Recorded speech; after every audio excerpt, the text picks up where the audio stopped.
Hey everyone, yes, Ian Benjamin, BDPN. Today we are doing the Own Your Data job search for 2024, the webinar on Zoom. And so yeah, it's kind of a bit of an introduction to what is happening. So in a minute, we can be getting into your CV in terms of making incremental changes that can increase the impact your CV has from the individuals that you're sending it to, hiring managers, and what you can do on LinkedIn as well to get more of an impact from reaching out to companies directly. So I'll show you how to do that during this webinar. In addition, I will be showing you how to apply Boolean, B-O-O-L-E-N. Boolean is like a series of operators in a keyword string, and using speech marks either side of a word, using the word and also the word or not as basic Boolean terminology to extract specific information from anywhere on the internet. But we're going to apply this to LinkedIn so that you're able to pin down and identify hiring managers or key individuals like heads of data, for example, within companies that you'd like to work for, and how you can find those individuals and the strategy behind that in terms of how to reach out to them effectively, how to engage and follow them and make them aware so you stand out to them.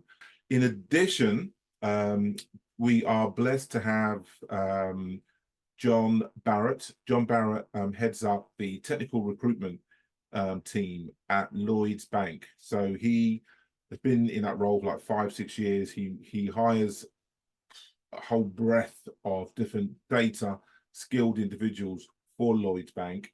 So he's going to be lending himself to you all. So you can ask him questions about your CV, any technical questions you've got about how you should approach an interview, or any technical questions about data and analytics, etc. So Jon is available to you to tap into him as a resource, really, to help you nail that job. So look, without further ado, like I said, I'm going to stop babbling on and let's kind of get into it. So sit back and enjoy this session.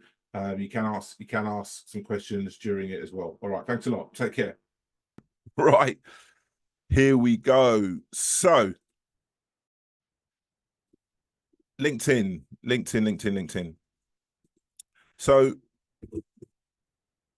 in your CV, there is a really good platform called Enhanced CV, where you're able to have multiple CV templates for free. So you can go on there with your CV or go onto the platform for free and choose a CV template that you like. And it's amazing in terms of they've got hundreds to choose from. So anyone who's got a CV that needs adding a bit more life to it, I recommend this platform, Enhanced CV. Also, email addresses. Every day as a recruiter, I'm sure Jon will agree with me, some of the email addresses that I see on CVs should not be on there. Big boy 69, bad boy, this, that, and the other. You want to kind of keep your email address as simple and professional as possible. First name dot last name at Gmail or whatever. And also to think about that as well, your entire address. We do not need 15 Hammersmith Place, whatever. You just need to put your town, your name on the CV, and you don't need to use the kind of full address or anything like that. Again, I see that on a regular basis. Okay. Your LinkedIn profile. Put in your LinkedIn profile, we've all got unique identification profiles. Adding that to your CV and make it into a hyperlink is something that you should adopt and do. So when an individual recruiter or hiring manager gets that, they can obviously click on the link to kind of review your LinkedIn. So it's important to make sure your LinkedIn ties up in terms of the dates and the jobs you've done. It all kind of syncs in terms of job title, dates, etc. It's also important to tailor your CVs to the job that you're going for or the job spec that you received. If you can tailor it, save it against the company name and make those adjustments, because the individuals can't assume that you can do the role based on what's in the CV.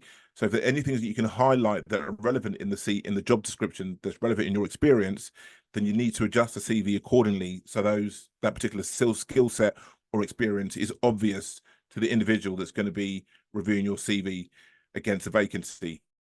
A lot of the time, candidates just assume that because I've done X, Y, Z means I can do this. And that isn't the case. I mean, I had a simple example like an hour ago where I had a client come back to me, even though their job description says they want somebody to do 2 certain skills. The candidate that I put forward does both of them, but they want to see more of one of those skills. So it's just so sometimes the reason why I'm saying that is so you just can't leave anything to the imagination. So highlighting and making that your CV suggest skills that you think may not need to be mentioned, I think it's important to do, especially if that skill is required in the job description. When you're talking about what you did in a role, using the term "we did this, we did that" can take away from yourself. If you are working in a team and you are leading something or you're doing something, you need to focus on yourself. I did this. I contributed towards that. I contributed. I did. I. Not we. But it takes away from what you did, and it also kind of clouds whether you are able to carry out that task or whether you did carry out that task. Also, whether you are reliant on other people to get things done. So you want to kind of focus on yourself. Okay. Any questions real quickly on this?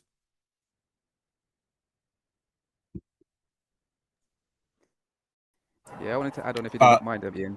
Oh, who was speaking? Say that again, sorry? Oh, is it okay to add a little piece as well?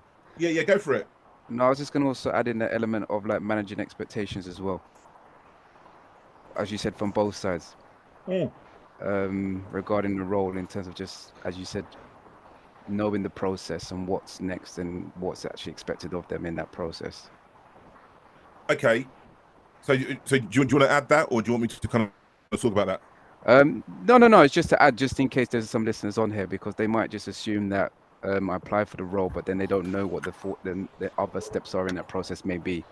So, I mean, in terms of manager expectations, obviously manage expectations of the hiring manager that you're working with, but then also the candidates in terms of feedback or where they are in the process and etc. Yeah, it'd be great. I mean, if a lot more, it's in terms of feedback, so important, and a lot of companies don't give feedback quick enough, and so your individuals feels that they're being ghosted. It's one of those things, especially large corporations that advertise a vacancy, they may get hundreds of applicants for the role, so it can become a nightmare. So it can be really, really hard for companies internally to manage that. I'm sure Jon at some stage in his career at Lloyds has been in a situation where they've been flooded with CVs, and it's difficult for them to kind of get back to individuals. So yeah, it's definitely frustrating. But also, in terms of the other side of the fence, when someone sends you a vacancy, is to act on it quick as you can. Correct. To kind of show that proactivity as well, Agreed, totally. And if there's any employment gaps in their history, they should state that too. Absolutely, that's a without massive doubt. one. Yeah, there's gaps in dates, and then like, well, I just assume you would understand, but you got to be specific in actually adding that in. Regarding the start and the end period of that, just so you can 100%. be looked into. Yeah, I thought I just had those little pieces in because sometimes they're quite big as well. No worries, no worries. Okay, Sorry, cool. thanks. I've got a few bits I could add in as well, if you'd like, Ian. Yeah, go for it. Yeah. A lot of the time it's actually useful to have multiple copies of your CV that are focused on the different roles that you might apply for as well. Because a lot of data roles cut across different disciplines, so don't feel like you can't have like 2 or 3 types of CVs, and then you can fire off the most relevant one depending on what you're applying for. Also, skills taxonomies are really useful to have in. So if you have some form of skills table for your main tech skills towards the top, and ratings so that we can understand, are you a kind of beginner, intermediate, advanced, or number of years experience with those skills, especially if they're the ones that are listed in the job advert. And that can help with your CV being kept in the shortlist. If you think we're getting an average 100 to 200 applications per role for data roles, to give you guys an idea. So people will be spending maybe, a minute looking over your CV and deciding whether they need to shortlist it or not. So the easier you can make it for recruiters to be able to shortlist your CV, the more likelihood you are to get an interview.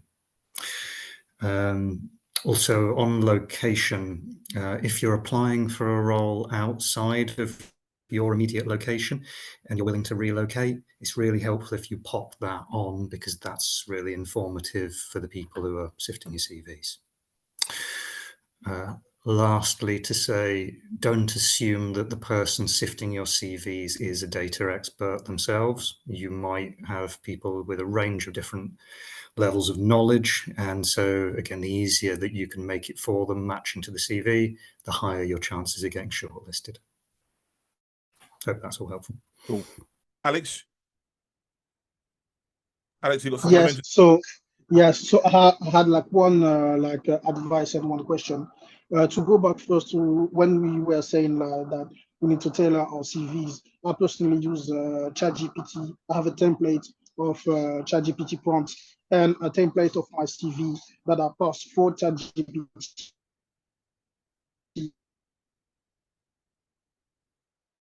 Gotcha.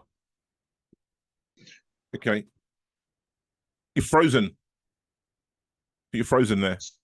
So You're frozen. I'm going to jump back into this real quick. Hope we can come back to you in a minute, Alex. Okay. So let me just jump back into this real quick. 1 second. I can have ChatGPT for the job. So it's way faster. Sorry, you can hear me? So you couldn't hear me, right? No. I'm gonna jump back into this real quick, guys. Into the. Well, hang on a sec.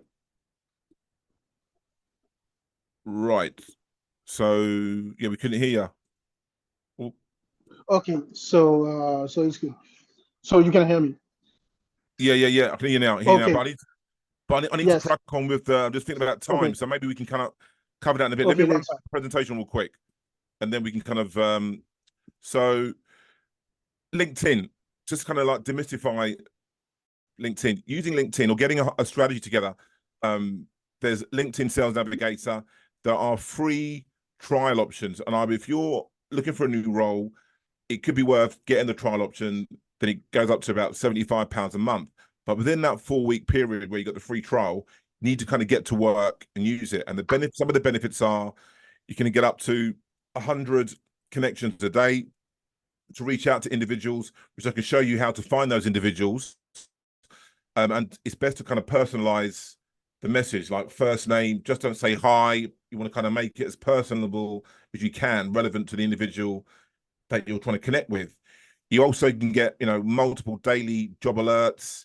When you try the search results with the LinkedIn Sales Navigator, you're able to get essentially pretty much unlimited search results, which I know you are limited to with the basic LinkedIn subscription.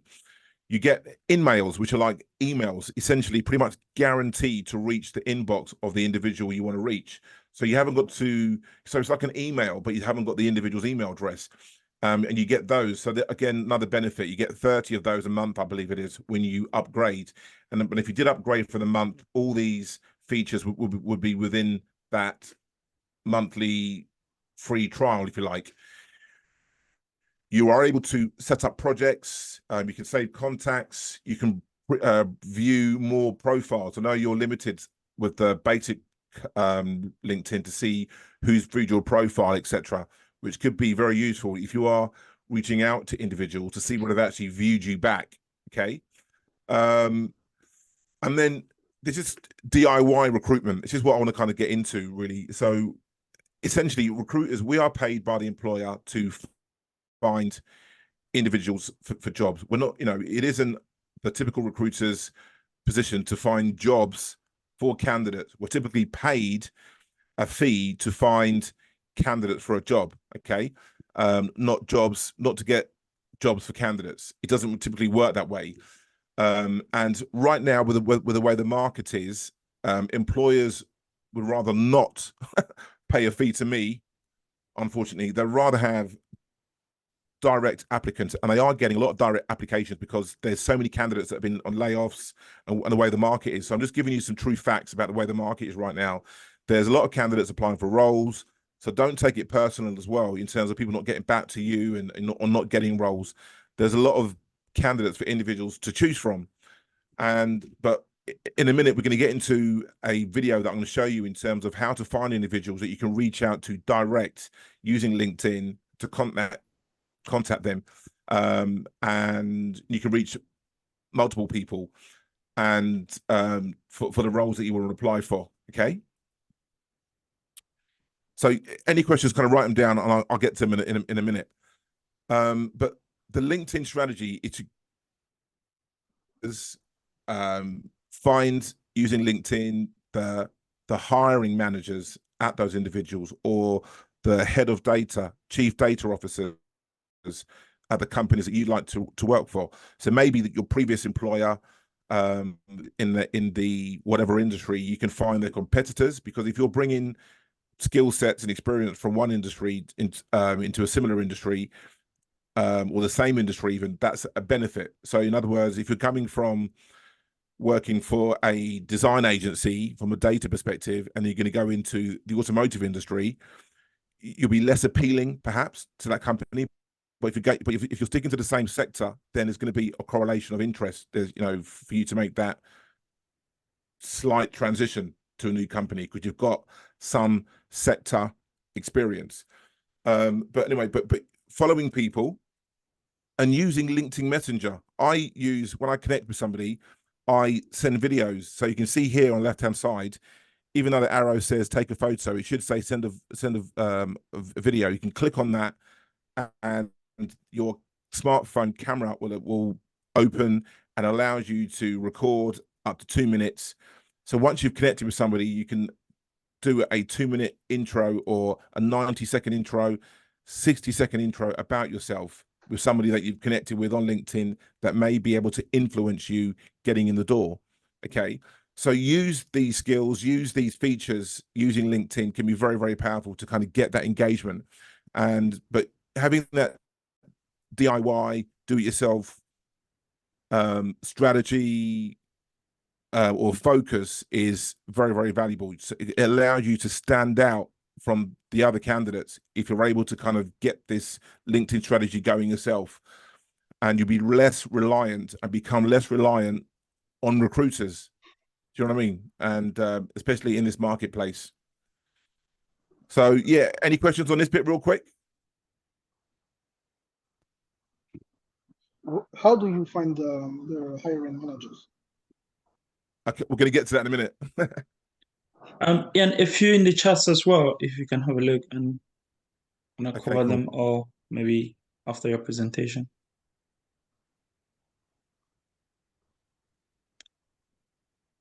Yeah, visa constraints, I mean, really difficult right now.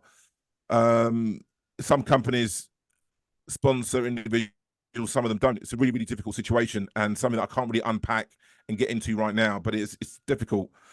Is the CV format on the enhanced? Yeah, the CV formatting is really good, and there's loads of different templates to choose from with enhanced CV.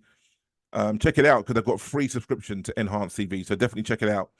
Is it proper to add self-employed as a professional experience if I run my own business? Yes, it is. Self-employed, as long as it's a business that isn't in competition with who you're applying, who you're going to be working for, and that it comes across that you would probably relinquish your business if you get a full-time job. You could also add it at the bottom of your CV as a hobby, that you've got something online, but depending on what it is, but you can include it on the CV. It's just really good, Ian, and a lot of value on the content. We need to shoot. Okay, no problem at all. Thank you, John. I'll put in some time to have a one. Okay, cool. Our personal projects on the CV seems relevant to the recruit. Again, hobbies, depending on how relevant it is to the role, in terms of personal projects, sometimes it can be conflicting because it can come across as though you are just you want to get a job as a stopgap. So you've got to be careful there. And having it as a hobby or an interest can sometimes be the better option. Cool. Right. Let's get back into this. If there's no questions about. John has got his hand up. Sorry, John. I was just going to chip in on a couple of those questions, particularly to the MSc student overseas. Definitely check out graduate, apprenticeship, internship programs. A lot of big companies will be taking in large intakes every year, and they can be a really good option. And also, depending on what grade you're targeting of role, just try to target the next grade down. Can often be a good route because it makes you very attractive to an employer. So you can get into the UK, do a number of years, and then move into more senior roles. I like it. That's good. Also on the personal projects, I find them very useful, certainly if you're trying to switch careers or go into more entry-level roles, because anything that can help differentiate you from people when you don't have a prior career history doing it can be super helpful, and it shows how passionate you are doing something in your own time. Thank you. Cool. All right, let me kind of dive back into this. Where are we? Here we go. So yeah, so really utilizing LinkedIn, taking it on as a project to kind of get yourself noticed, standing out from the crowd, connecting with people, engaging with people. Okay. Right, trying to move on from this. So connect with a short message. You can also attach your CV into a LinkedIn message from your device or from your laptop. You can create a bit.ly link, which shortens the length of perhaps a long extension that's got your CV somewhere. So using bit.ly to create shorter links, I do that on a very regular basis. We covered sending a video message. You know, I thoroughly recommend that to people to kind of get your personality across. And also with the connect message, you're only allowed up to 300 characters. So using ChatGPT to help you to reduce the message, I've done that as well. Okay. And to follow individuals, so you don't always have to connect with somebody. You can follow them by obviously connecting with them. Hitting the follow button, but also here above the arrow, above that red arrow, the bell. Clicking on that bell on Ian Wright's profile. That means every time he posts something on LinkedIn that I will be notified. And then if that's a person in data or a hiring manager that I'll show you how to find in a minute, or a chief data officer, you can do the same thing. You can follow them and click the bell that when they post something or comment or something on LinkedIn, you'll be notified. And that's an opportunity for you to engage with them and comment on whatever they're posting about, etc. Okay. What else? So I'm going to show you a little Boolean. So Boolean is something I'm going to get into in a minute in terms of it's a mathematical algorithmy type process that you can use to find people on the internet, not just on LinkedIn. But bear with me, I'm going to get into that in a minute. But it's really powerful to help yourself to identify individuals at companies that you'd like to work for. Okay. So without further ado, I'm going to show you this now. Just kind of conscious of time. So bear with me. Otherwise, the page I had open's obviously collapsed. So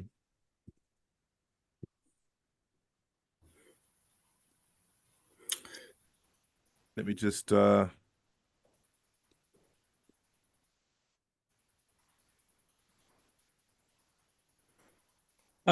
while Ian is getting that, I've got a few questions in the chat. If anyone is comfortable, trying to answer some of them, that would be helpful. Yeah, sure. Let me just have a look through. Okay. So, Elliot Nathan says, how often do hiring managers run CVs through a system like ATS, or do they manually review it during the shortlisting process? So generally, I'd say most people I know and us are still manually reviewing. I'm seeing more technologies and AIs that are looking to automate this, but I'm very reserved about it, particularly within technology market, because just for example, there's so many different acronyms or ways of jotting down the same experience. So I find still most of it is done manually. Right. Alex says, is it worth applying to jobs that get 50 applications in 5 minutes?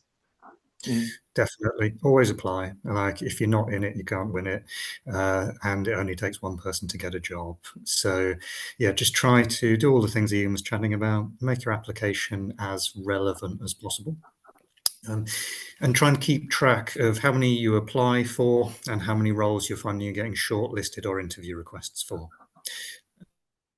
If you apply to a huge volume of jobs and you're not seeing any interest back at all, then I'd suggest, go back to looking at your CV, looking at the types of jobs you're applying for and seeing how good a match they are, and maybe adjusting that.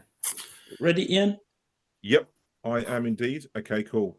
Okay. So this is a video. It's like 5-6 minutes long. Pen and paper at the ready. And yeah, this is about how to find individuals at the companies that you want to work for in the relevant industries. Okay, it's recorded, obviously, so we will post it on the BDPN website within a week. Okay, if you miss anything. So here we go.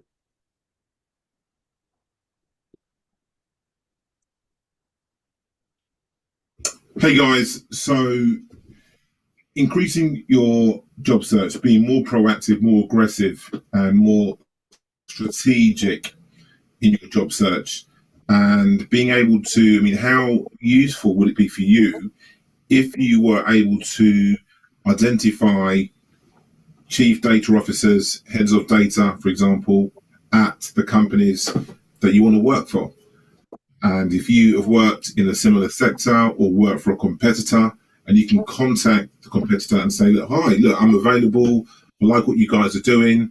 There's some synergy between what you do and my previous role, or what I'd like to get into because I like doing X, Y, and Z. So, excuse me. So instead of relying on a recruiter or relying on job adverts, but to take it into your own hands and say, look, I like the look of this company. It makes sense. I am going to reach out to heads of data, chief data officers, or whatever the case may be at XYZ company. And one way, which is really, really powerful way to do it, because you're making that direct contact, you're making them aware of you, you're bringing yourself to their attention, regardless of whether they're hiring right now or not. You could be on their list, you'd be in there with those individuals. So I'm going to show you one way we can do this, or one way where you can do this for yourself. Okay, so most recruiters use a search technique, and this is going to be recorded so you can watch this back, so you can understand it. And how is a method of using a search string of keywords, and also using ands or nots as well, and or or not, in terms of bringing up profiles in LinkedIn using the Boolean keyword string. So here you can see here, what is a Boolean operator? Simple back with the results or profiles of individuals relating to the keywords, companies, etc., job titles that you. If, for example, I am a data scientist and I have worked in the energy utility sector, okay, and I want to contact chief data officers, heads of data of utility type employers. So what I can do, let me just reduce this here.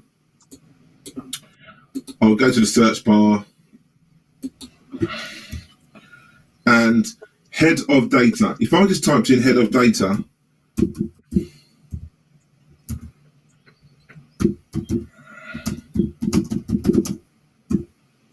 LinkedIn will go off and it will just look at those 3 words to be in anyone's profile, to be anywhere in the profile. Okay, and we don't want that. It's come back with 371,000 results. Okay, so what we want to do, we want to put these words, we want LinkedIn to go off and look for these words together, heads of data or head of data, all together. Okay, so we have 371,000. Now we've got 53,000. So just by putting those words together with the speech marks, that is it's reduced the results. So slowly, what we want to do is get to a manageable amount of contacts that are relevant to what you want. Okay, remembering we're trying to find contacts of individuals who are heads of data within utility energy companies. Okay, so we've got head of data, and let's try this.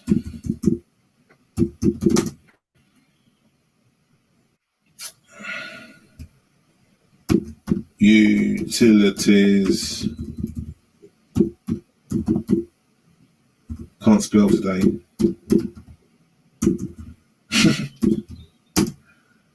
Utilities. Right, okay. So let's see how many we've got from that. So what LinkedIn is doing, so it's reduced it down from 500 and whatever it was to 435 individuals. So what LinkedIn has done is found head of data as a job title and individuals that have got utilities in their profile. Okay, so let's say British Gas. Okay, British Gas. So and British Gas. At least I can spell gas correctly. So LinkedIn in a minute, when I hit search, it's going to go off and find heads of data that work in utilities and have worked or are working at British Gas. So right now we've got 435 individuals. Okay, so we're going to hit that, hit search. It's come back with 37. So that's a manageable amount to take those individuals or to scroll through these individuals. So we've got head of data, business intelligence at British Gas. We've got head of data strategy, blah, blah, blah. So these individuals could be working at British Gas, or maybe their LinkedIn has brought it out. They've worked there 5 years ago, 12 years ago. But you can go through and obviously have a look and see. Okay. So that's just one example of how you can kind of reach out to those individuals, follow them, engage in their content. Some people may not be posting very often, so you can just follow them. You can set you can click. Right. So I think you guys are kind of getting the idea with that, I hope. Yes. You know, kind of just that was really, really, really top level, basic Boolean of how you can reach out to find people relevant. It doesn't have to be utilities. It doesn't have to be head of data. It could be a hiring manager at X industry, X company, and you'll get the same results. That was purely just an example. So has anyone got any questions about that? Does anyone need me to explain it? Yeah, John, go for it. That was brilliant, Ian. I was just going to say, try to think about the level of management you're targeting when you're doing your searches. So if you are entry level, you want to be targeting your mid to senior level professionals. That's the hiring community you want to focusing on. If you're already working at senior management level, yeah, that head of levels where you want to be targeting. Also, if you are focusing on smaller companies that you want to work for, generally more senior people will hire for a range of levels of roles. But if you're targeting large corporations, they will tend to just hire for the immediate level below them, not the entry level or mid-level roles if they're ahead of. Hope that's helpful. Okay, cool. All right, superb. Look, I need to hand over to John. We're just eating up the minutes here. And so let me give you a bit of background, John. We are blessed to have John with us today. So Jon Barrat, Lloyds Banking Group, 17 years technical recruitment experience, and he currently works as a senior technical recruitment manager internally at Lloyds, where he has supported the creation and growth of the chief data and analytic offices for over the last 5 years. Common data roles he hires for include types of data engineers, visualization, reporting specialists, data science, machine learning staff, plus emerging fields like data resilience or data ethics in AI. How cool is that? Data ethics in AI, because we all see what's going on with AI. It's getting out of control. So John, if there's not anything to not know about data, I'm sure John could write it on the back of a cigarette packet. So without further ado, if anyone got any questions, or John, do you want to kind of kick things off or about some tips for recruiting, hiring, getting hired in data? Any Thanks, questions, Ian. anyone? Go for it, John. I was going to say, I could go through some of the queries in the chat. One other thing, just linked to what you were referring to earlier on, is if any of you can get involved in any company events that you see being run, like hackathons or things like that, they're fantastic ways to network and potentially get a role as well. So I just want to mention that. So I'll jump into some of the questions in the chat. So one, what does it mean to be culturally fit for the company that you're applying to? So normally, if you look on a company website, they will often say cultural values that they feel that they align to.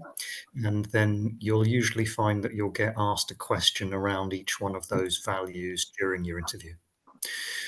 So for example, with us, we aim to put customers first, be bold, and to trust people.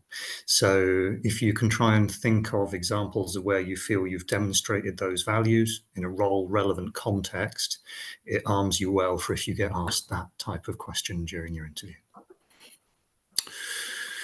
What else we got? Is it proper to add self-employment as a professional experience if I run my own tech business? Yes, it definitely is. It is helpful for the person reading your CV to understand the types of companies that you're working with, as well as knowing that you're self-employed. So I do recommend trying to list clients where you're safe to do so and give an idea of how long and what you're doing with those clients as you would if you were working roles directly.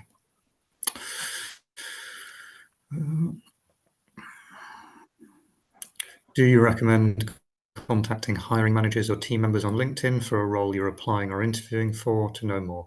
Definitely, yeah. So what I recommend doing is just keep track of every role you apply for, have a spreadsheet, note down when you've applied, any contact that's linked to it. Get your application in, and a follow-up message is sometimes useful just to highlight your interest in a role. Again, if there's hundreds of people applying and you are a good fit, that can just help highlight you. And then if you note down the end date on the advert, and if you find you've not heard by, say, a week after the end date, it can be good to try and follow up with that point of contact as well. Again, it shows your interest and can prompt. I think I saw a hand up there. Does someone want to ask a question?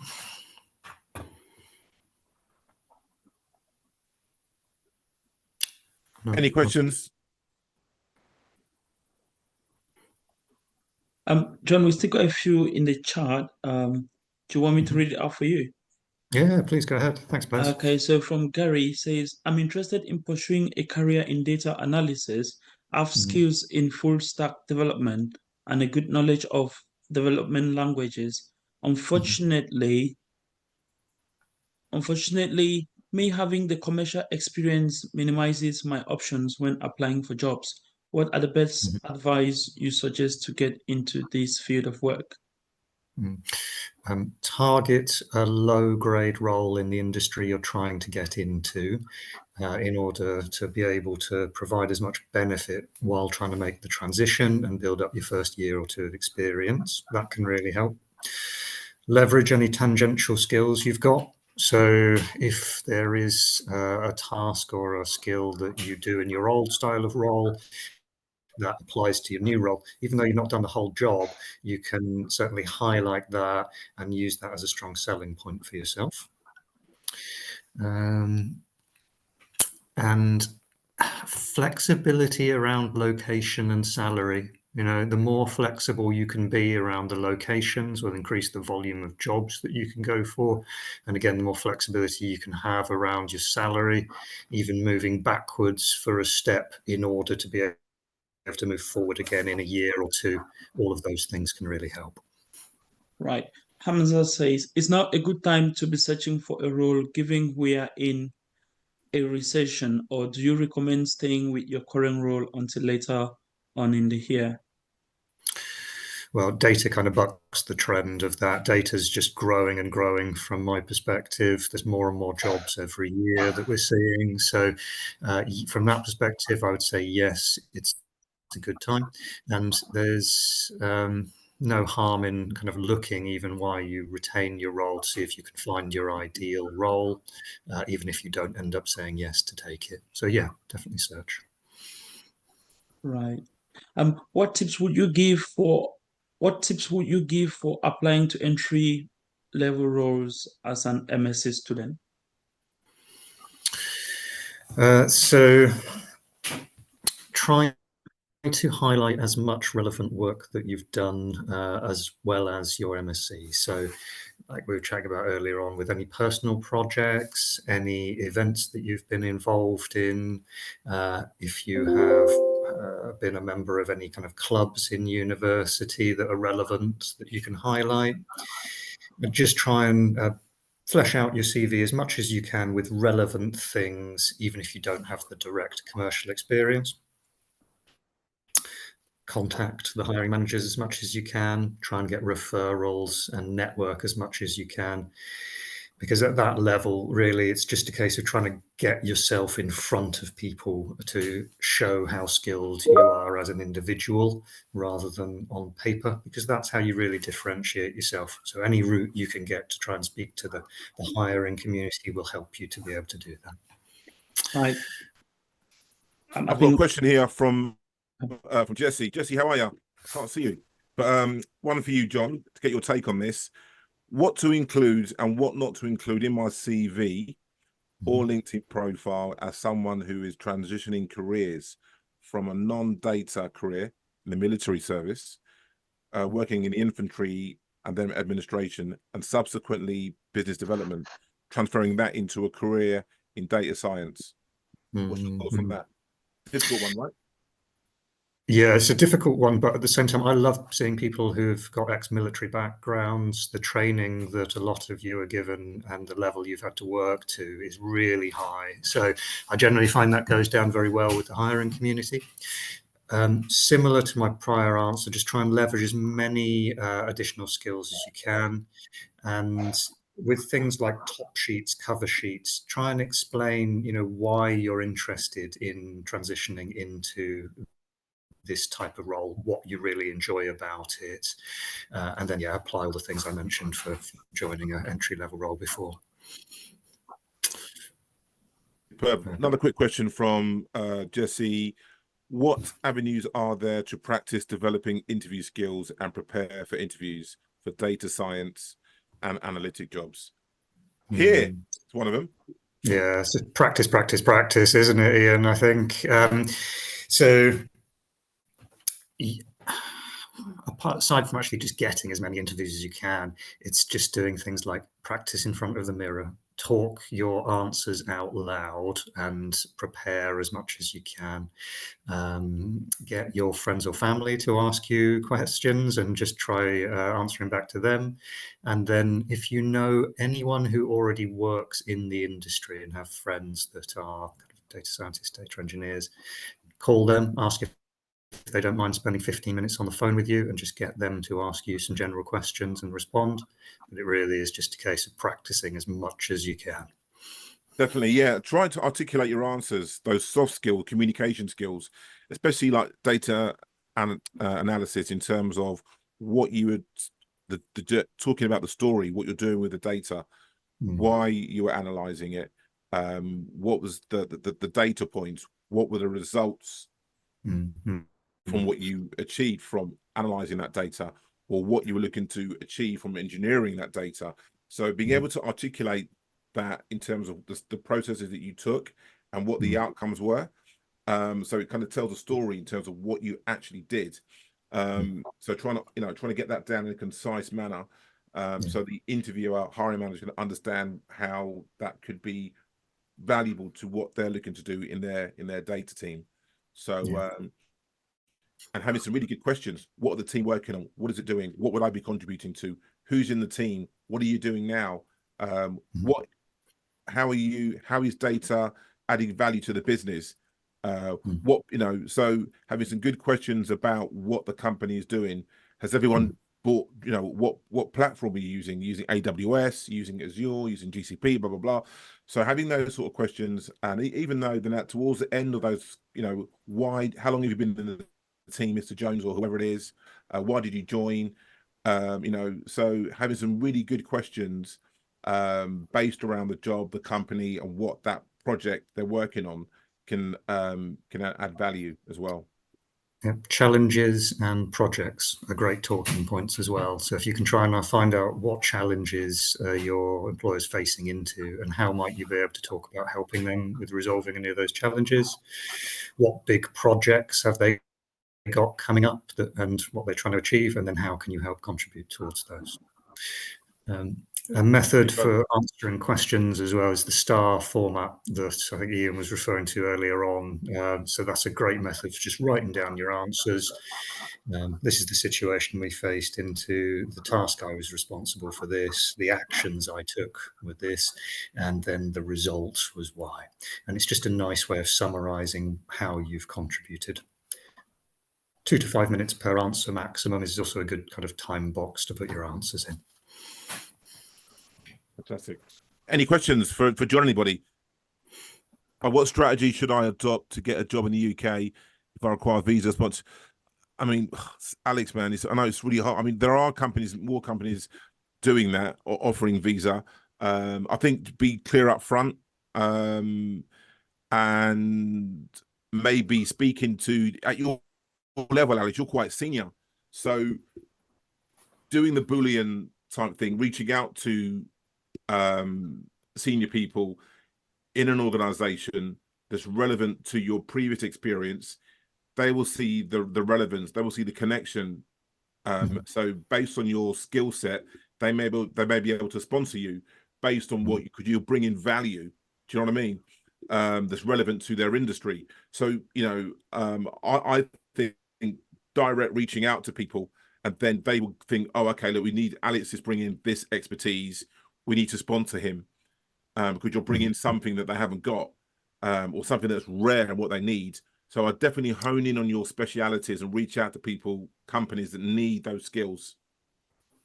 Yeah, so we sponsor up to about 250 per year in the tech space, and the bulk of those will be for senior hires. So you do, I think, need to build up at least kind of 5 to 15 years worth of relevant experience in your field, and then focus on that role, potentially one level lower, again, to just provide benefit to your employer while you make the transition. Keep in mind, it's kind of £9,000 to £21,000 cost to the organisation per person we sponsor, and there'll be a limited number of sponsorship spaces available. So companies will tend to prioritise those more senior or niche roles. Thank you for your answer.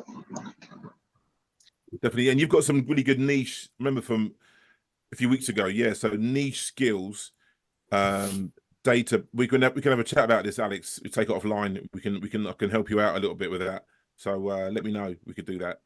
Yes, thank you. That would be really helpful. Thank you for both your answers, John and Ian. 100%. Yeah, it is just a numbers game as well. Just keep going. Don't stay strong, and you will be successful. Definitely. Yeah. I mean, I think, there's so many people applying for roles right now. One company that I reached out to fill a vacancy for them last week, he said to me, he goes, why would I use you? Because he goes, I've got so many people applying direct. So he just basically told me to go away. He said, I don't need to use an agency. We've got a really, really good proposition, and we're just inundated with CVs. So, I mean, that's commonplace. We're getting so many pushbacks from employers that I want to position BDPN members to, because they don't need my help right now. They've got so many people applying for the roles, so yeah, but don't be down on that. Just keep going. You just got to kind of keep going and be ultra specific, strategic, reach out direct, try and stand out, go the extra mile, do what other candidates won't do, which is engaging with somebody on LinkedIn, leaving a voice note, doing something dynamic that's out of your comfort zone as well, that's different. So yeah, cool. Any more questions? I know John's got to go soon, so don't think, oh man, I should have asked John this. So now's your chance. I have a question. Sorry, is that okay if I speak? Yeah, of course it is, Joy. Yeah, sorry. Yeah, just a kind of question. Because obviously there's a wide range of people on this call, right? And I'm going to say some of the obvious things. Sometimes, even when you get an interview, is there any kind of tips to combat, the kind of, I'm going to say, likability or understandability of, how we present? Because, some people might just feel that they have to articulate in a specific way, or they don't, how to present the skills they've got or the experience they've got in a way that doesn't automatically turn people off. Does that make sense? Kind of. Well, give me an example. So you've been interviewed on Teams, or you've been interviewed face to face, and then the interviewer asks you a question, and you trying to find out how to respond to a technical question, or about being yourself, about being your authentic self. I don't know what you mean. Yeah, so I'm talking from both sides of the table, right? I have interviewed and sometimes also been interviewed, right? And you can just see as someone steps through the door, they're either trying too hard, right? To sound like something. They're not taking their time to explain the work they've done. They haven't actually spent the time to come with such credibility that they cannot be ignored. And that's my personal opinion. I was just curious if that's the same for Ian and John, if you've experienced the same thing, where you can see somebody, they've got something but they are not really presenting it. They've made it through the CV kind of sifting phase, but when you see them in the flesh, they just can't. Maybe overthinking it, sort of thing. Overthinking it. I mean, I sometimes tell individuals to relax. So look, relax. And just to kind of, is there anything that I can, have they got any questions for me to kind of help them get relaxed? Is there anything they want to share? Because they're just not thinking, they think that I want something else. They're not, I'm wanting to kind of find out the suitability for a role, and they're coming at it at a different angle, or they're going off on a tangent, perhaps. And so sometimes you've got to say, well, look, hold on a second, take a deep breath, let's take a step back. What I actually said was this, I'm looking for, can you bring that, can you reduce the time for that answer? But yeah, interviews can be very, really stressful. So you just need to have empathy for the individual that that I'm interviewing, and understand they're thinking, so I just say, look, chill out, relax. I'm really, really chilled out. I'm a gentle giant, and take a deep breath and relax type of scenario. It just depends, really. It just depends. But I try and really try and understand where the candidate's coming from in terms of like the anxiety, and try and be empathetic to where they are, and say, look, hang on a minute, does that help a little bit, Joy? That's you. Yeah, that's fine. I'm curious to hear what others have experienced, because you might not be the person at the end of the table. Somebody else who won't say, hey, chill, calm down. They're watching you and thinking you're freaking out. You know what I mean? And so it's kind of tips to go ahead. Yeah, it's a brilliant question. I think preparation is key, really. So try and do, as a candidate, your research and think about the organisation that you're going into and the level of role that you're interviewing for, and what are the expectations of the hiring manager going to be.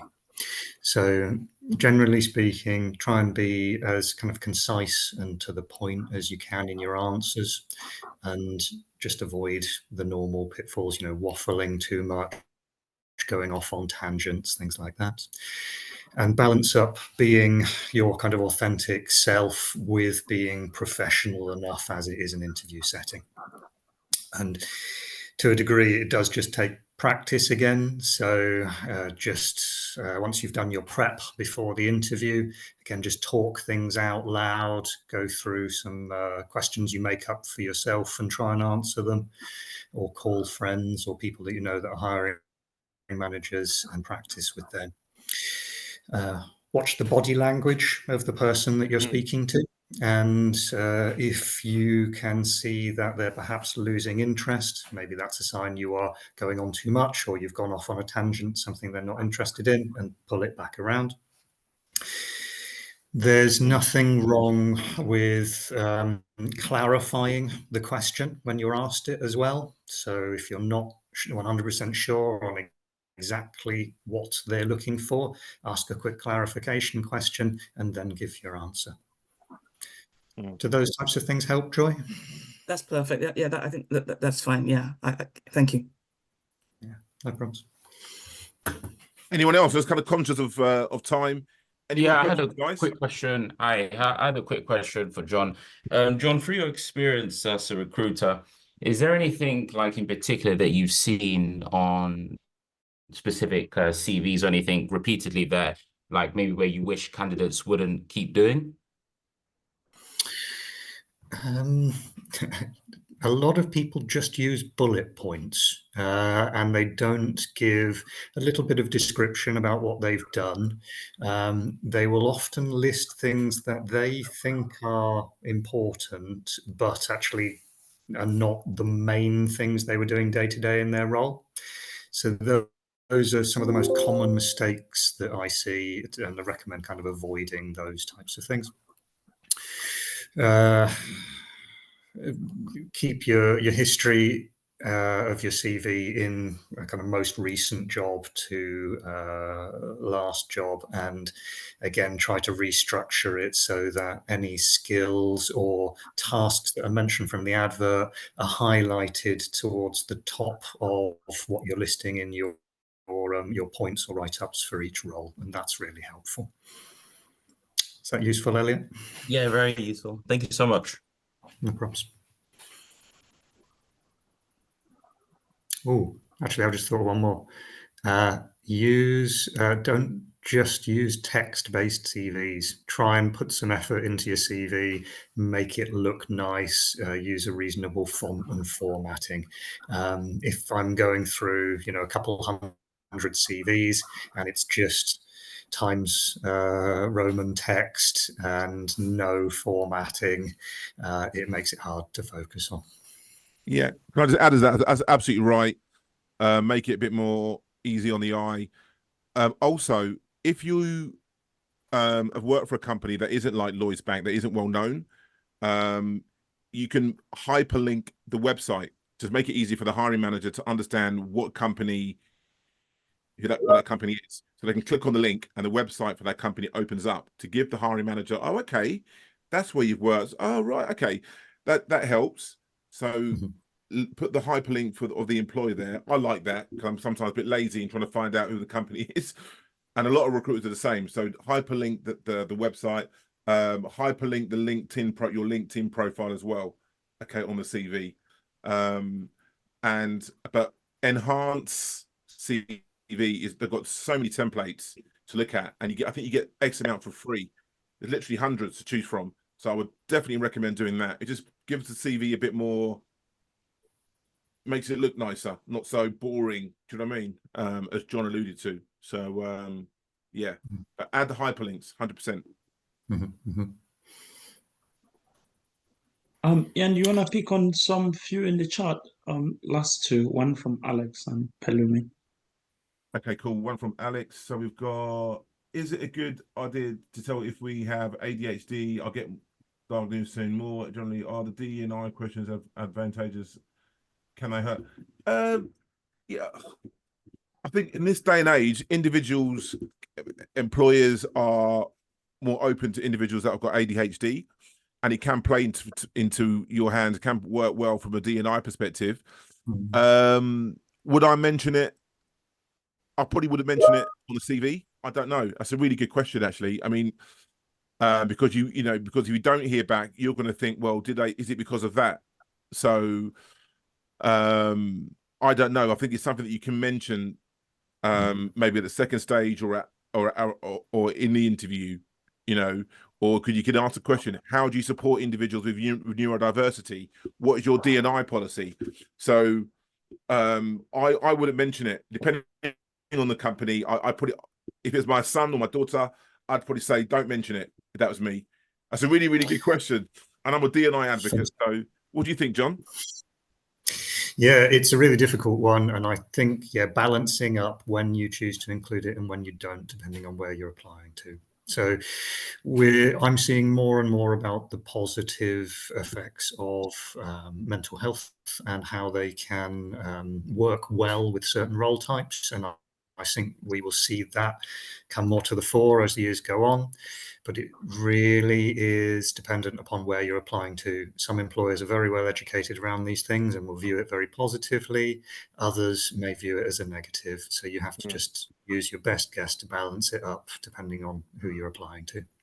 Yeah, definitely. I mean, again, using LinkedIn, if it's a big company, getting onto LinkedIn, diversity, or using those keywords against the company you're recruiting for, you're applying to, and seeing whether they've got a D&I policy, whether they've, they're big on D&I, because a lot of companies ask, or some companies are, some aren't. So if it's a smaller company, I probably wouldn't mention it, because they're probably gonna, they may not have the skill set to deal with, depending on what level of neurodiversity the candidate has. So just got to be careful. Just got to kind of weigh it up against the size of the company, I think, and whether they're going to have a D&I neurodiversity team or an ERG that can support you. Definitely agree. I think I'd like to think that as time goes on, we're going to see people realize the advantages of things like ADHD and autism, for example, are the two biggest ones I see. And I think it's excellent if you've got ADHD for certain roles, because it just suits it very well. And, there's a long history of kind of autism and software engineering, for example, and we know that works really well. But yeah, as Ian said, gauge your applications according to where you're applying to. Cool. Another question. What we got? Concerning bringing your skills on the top of your CV, can you start with your personal projects if you think it highlights a job requirement? Absolutely. If it's relevant to the job, I think John alluded to earlier, anything that's relevant to the skills required in the job or relevant to the company, then absolutely mention it without a doubt, because it makes sense. It's relevant. So yeah, how relevant is UK experience when applying for jobs here? Achievements as well. Sorry, Ian, to cut in, but just wanted to mention achievements is well worth kind of listing quite high on your CV. If you have got any awards or anything like that for past work, definitely shout those out, and they're great talking points for your interviews. Definitely, it's a document to use to highlight your skills. So definitely anything that you've done, any courses, if you won any awards at work, again, put them on there. You want to put those on there, definitely. And when a candidate, okay, how relevant is UK? Yeah, UK experience is very relevant, because it just shows that you understand how business works over here. In terms of the cultural differences between another continent and the UK or whatever. You understand the pace, the buzz, the expectations, the vibe. So yeah, 100%. It's definitely worth mentioning that if you're applying for a role from overseas or coming from overseas. That's a great question. The last one. What's more advantageous, domain knowledge or data skills for entry-level applications? I would say the more senior you get, the more important domain knowledge is. So for entry-level roles, I'm least concerned about domain knowledge. I very much believe in kind of will over skill. You find people who've got the right personal qualities, and you can teach them the knowledge and technical skills that they need. As you go up the chain of seniority, obviously it's more pressurized. You have less time to learn those things. The people employing you have less time to teach those things. So it's therefore more important to have the domain knowledge and the technical skills will often drop off from senior management level, and you'll spend less time being hands-on, more time doing management work, strategy work, architecture work, and other things like that. Great question. Another question here. So does it mean that experience outside the UK should not be included. No, not at all. You could definitely mention that you've worked outside the UK, especially if it's relevant to the role that you're applying for. But all I'm saying is if you've worked in the UK, that's an added bonus because if you're applying for a role in the UK but you're not in the UK, but you have worked previously in the UK. That was a previous question. I'm saying yes, absolutely do mention that because there's a correlation there. You've got experience in a similar culture environment. But yeah, if you have not worked in the UK, you can still apply for roles. Absolutely. Cool. Any more questions? So one more question from you guys. Don't be shy. We want to speak up, anyone? Yeah, just one from me, basically regarding different stages of interview. So sometimes you go through 2 stages and that's it. But there are, especially large organizations, you would go through 2 stages, and then the 3rd stage could be face-to-face, or you have to be in the company premises, maybe for a presentation and so on. So for these ones, you could do like the 1st and 2nd and 3rd, and then you just get discouraged of going anymore. So when I was a student, I was doing interviews. It was okay because I would go to the company and then they would reimburse you because you're a student. And now as a professional, of course, it's an investment in your future, but still, when it's too many, you just don't want to go. You would just want to refuse. So I don't know. It's just a dilemma. I don't know if it's a question. So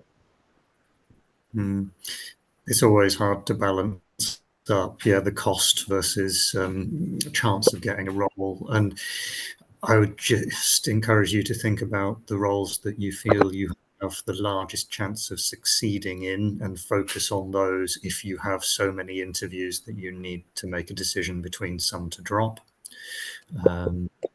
But there's a lot of value in face-to-face if you can get in front of people, and it also allows you to be able to judge the companies, see the environment, see the people, see the culture, and get a better feel for it. So there can be a lot of benefits to doing it if you can get in front of people face-to-face. I think if you don't really want a lot of it will come down to how much you really want that job, how much you like it. And if you feel reluctant about going, you think, but I think you've done well. If you get like 3rd or 4th stage of an interview, it's not bad. That's not bad. And then you've got to make a decision. Am I going to accept this job if I get it?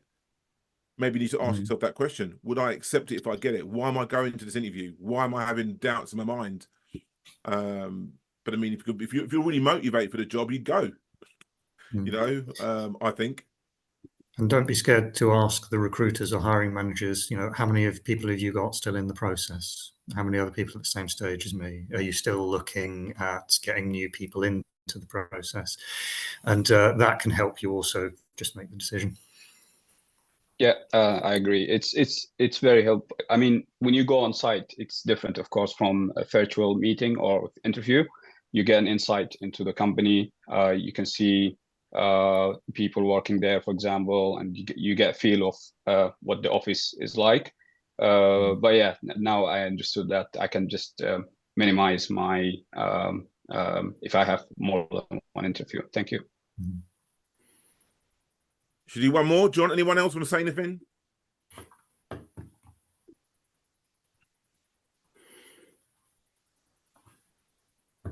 Okay, cool. Superb. Wonderful, guys. Look, sorry. Does each of the bullet points on my CV have to be quantifiable? Yeah, I mean, yeah, you can't. Do you want to answer this one, John? So when you say quantifiable, do you literally mean like a stat, or are you just referring to? Sorry, I'm not exactly sure what you mean by the question. Sorry, Kenneth. Hi, I think I'll just speak instead of typing because of time. Yeah, so when I mean quantifiable, I mean like, what is the key achievement you did in that role? So, I increased, I reduced the the number of time, I mean, the amount of time we did on this work. So let's say we did 6 hours, now 3 hours. So like 50% reduction in the time used on this process. Does each CV point have to be like that? Because when I think about it, there are some things that I've done that I can't like, I think the word is like conceive how to put that in a metric form, just like qualitative. Yeah. Yeah, no, don't worry about it. It's nice to see one or two quantifiable things, especially if there's any significant kind of reductions in like processing time or something like that that you've caused. But no, the bulk of CVs and points I see won't be quantifiable. They will be the tasks that people have done in the role, which are often just quantitative. Okay, thank you.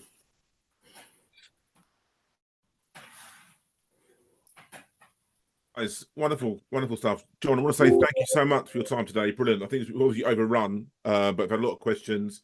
And if you've had value out of the session today, do you want to raise your hands or do something? Anybody? Yeah, sure. I couldn't find the button to raise hand, so. Brilliant. Thank you very much for having me as well, Ian. It's been a pleasure to be on. No, you're welcome. Thank you, John. Thank you so much for helping us out. Superb. Wonderful. Okie dokie, guys. Blaze, do you want to say anything before we wrap it up for today? You're on mute, buddy. I was just about to say we can all follow Ian and John on LinkedIn, and as well as myself, and as well as any of us. Sorry, we've run out of time. I didn't get to put their respective LinkedIn handles on the links in the chat. Just look at the spellings of their names and quickly search on LinkedIn, and you'll find them and hit the. Yeah, definitely. Yeah. Also, we've got the BDPN page on LinkedIn. A lot of the content is going to be on there. We typically do every 4 to 6 weeks, we do a Zoom and Learn session. So look out for that. That'll be on LinkedIn. You can follow us on there. And yeah, just let me know if you have any questions. Any further. This recording will be on the website within a week. We've got some exciting stuff planned for later in the year. We're speaking to AWS at the moment about doing something. We're speaking to Gusto, the food company, about doing some events, etc. We did an event last year with Salesforce. We're doing another one this year. So yeah, we want to bring more jobs to you. Our jobs page goes live, I think, on Monday. So we're going to have vacancies on there that you can apply to directly from our jobs page. So that's on the bdpn.com. Okay. So check that out. And then look, yeah, honestly, thank you so much, guys, for attending. John, Blaze as well. Thank you, guys. Really appreciate that. It means a lot. Let me know if you have any questions.